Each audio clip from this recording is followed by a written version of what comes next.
The stroke of a pen on this paper could end decades of absolute power Egypt had to veto any project on River Nile. Your Excellencies, here with me is the agreement on the Nile River Basin cooperative framework. The new agreement takes effect 1 year from now to allow Egypt and Sudan reconsider their positions and other countries that are yet to sign. The countries that signed are Uganda, Rwanda, Tanzania and Ethiopia, while the rest shown willingness to sign except Egypt and Sudan. My presence here, therefore, is to express Kenya's solidarity in the signing of the agreement on the Nile Basin cooperative framework, which has just taken place.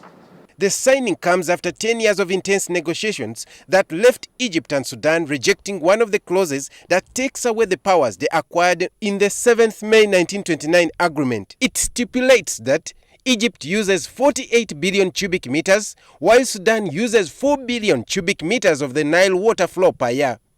That the flow of the Nile from 20th January to 15th July would be reserved for Egypt. Egypt reserves the right to monitor the Nile flow in the upstream countries. Egypt assumes the right to undertake Nile River-related projects without the consent of upper riparian states, and that Egypt assumes the right to veto any construction projects that would adversely affect her interests. However, the new pact now seeks to repudiate this colonial agreement to allow equitable use of the natural resource. What happened in the history, they had their time. But now, I think we have issues to handle and more issues like climate change. It affects us all.